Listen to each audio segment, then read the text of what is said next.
Plus பவிஸ் kitchen. இன்னைக்கு பவிஸ் கிச்சனில் கல்கண்டு வச்சு ஒரு பொங்கல் செய்யலாம். அதுக்கு நான் 100 கிராம் கல்கண்டை எடுத்து பொடி பண்ணி வச்சுருக்கேன். இப்போ நெய்யில் உருக்கி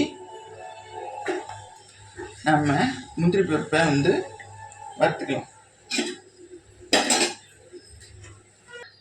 நெய் நல்லா உருகிருச்சு. இப்போ ஒரு 50 கிராம் முந்திரி பருப்பை வறுத்துக்கலாம்.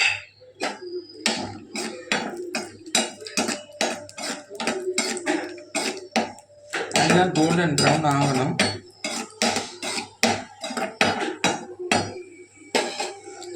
நெய் நல்லா முருண்டு வர அளவுக்கு இப்போ நல்ல கோல்டன் ப்ரௌன் ஆயிடுச்சு. இப்போ இதை எடுத்துறேன். இதில் இப்போ இறக்கிட்டு குக்கரில் உருக்கின நெய்யை ஊற்றிட்டு நம்ம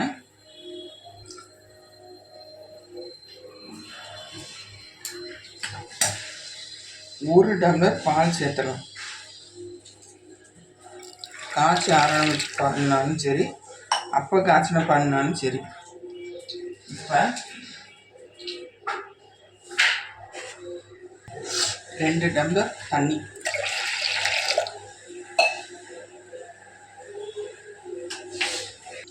இப்போ நல்ல பாலும் தண்ணியும் கலந்து நல்லா இது பண்ணிடுச்சு.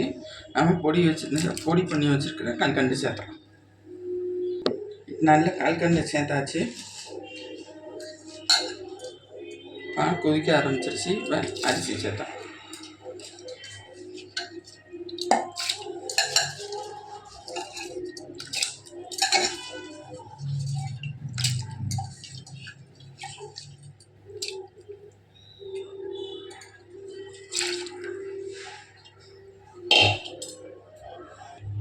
அரிசி எல்லாத்தையும் சேர்த்தாச்சு. ஒரு கிண்டிட்டு ஒரு 2 ஸ்பூன் நெய்,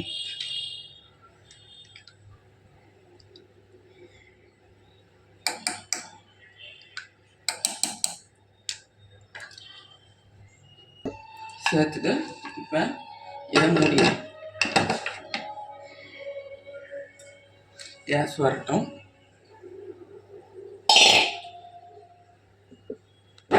கேஸ் வந்துருச்சு. இப்போ கேஸ் போட்டுங்க. வெயிட் போட்டோம். ஒரு விசில் ஒரு சத்தம் வைப்போம். டைம் ஆயிடுச்சு. ஆஃப் பண்ணிடுவோம். கேஸ் போயிடுச்சு. இப்போ எப்படி வந்திருக்குன்னு பார்ப்போம். சூப்பராக ரெடி ஆகிடுச்சு கல்கண்டு சாதம். பாருங்க, இன்னைக்கு பௌர்ணமினால நான் நைவேத்தியமாக செஞ்சுருக்கேன். இதில் வறுத்த முந்திரி சேர்த்துறேன். நல்லா கிண்டி விட்டுட்டு சாமிக்கு அடைச்சிடணும்.